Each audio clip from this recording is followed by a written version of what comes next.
দৌলতাবাদে মর্মান্তিক পথ দুর্ঘটনায় যুবকের মৃত্যু। দুর্গাপুজোর আনন্দে যখন সর্বত্র উৎসবের আবহ, ঠিক সেই সময় শোকের ছায়া দৌলতাবাদ থানায় রুহিয়া পালপাড়ায়। মহাষষ্ঠীর ভোরে ৯ মাইল এলাকায় এক মর্মান্তিক পথ দুর্ঘটনায় প্রাণ হারালেন স্থানীয় যুবক অসীম পাল। ঘটনাটি ঘটেছে রবিবার ভোর প্রায় ৫টা নাগাদ রাজ্য সড়কের উপর অবস্থিত ৯ মাইল পেট্রোল পাম্পের নিকটে। লালবাগ থেকেই প্রতিমা দর্শন শেষে বাড়ি ফিরছিলেন অসীম পাল। হেলমেটবিহীন অবস্থায় বাইক চালানোর সময় সজোরে বড় গাড়ির সঙ্গে ধাক্কা খান। সংঘর্ষ এতটাই তীব্র ছিল যে ঘটনাস্থলেই তার মৃত্যু হয়। খবর পেয়ে দৌলতাবাদ থানার পুলিশ দ্রুত ঘটনাস্থলে পৌঁছে মৃতদেহ উদ্ধার করে ময়না তদন্তের জন্য বহরমপুর মেডিকেল কলেজ হাসপাতালে পাঠায়। কিভাবে ঘটনা ঘটল তদন্ত করছে প্রশাসন। পরিবারের বাবা সুদেব পাল ও মা কল্যাণী পাল জানান, অসীম পাল পেশায় রাজমিস্ত্রি। দীর্ঘদিন ধরে কেরালায় কাজ করত।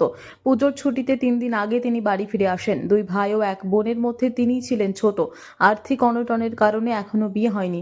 পরিবারের মূল ভরসা হয়ে থাকা এই যুবকের হঠাৎ মৃত্যুতে পরিবারের শোকের ছায়া। এলাকাবাসী জানান, দুর্ঘটনার সময় যদি হেলমেট ব্যবহার করতেন হয়তো প্রাণ বাঁচানো সম্ভব হতো। দুর্গাপুজোর উল্লাসের মধ্যেই এমন মর্মান্তিক ঘটনায় গোটা এলাকায় শোকের ছায়া।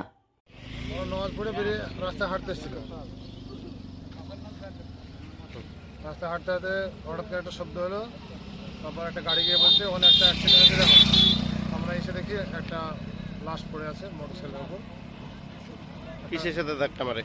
একটা এখানে ডাম্পার দাঁড়িয়েছিল, ডাম্পার সঙ্গে ডাইরেক্ট এসে মেরেছে। কোন দিকে যাচ্ছিল? এটা ছিল বহরমপুর থেকে দৌলতাবাদের দিকে যাচ্ছিল। তারপর কিছুক্ষণের মধ্যে পুলিশ এসে ময়নাতদন্তের জন্য মেডিকেলে নিয়ে গেছে।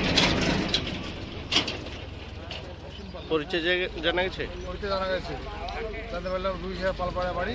ওর নাম হচ্ছে অসীম পাল, বাবার নাম সুদেব পাল। ঠিক আছে।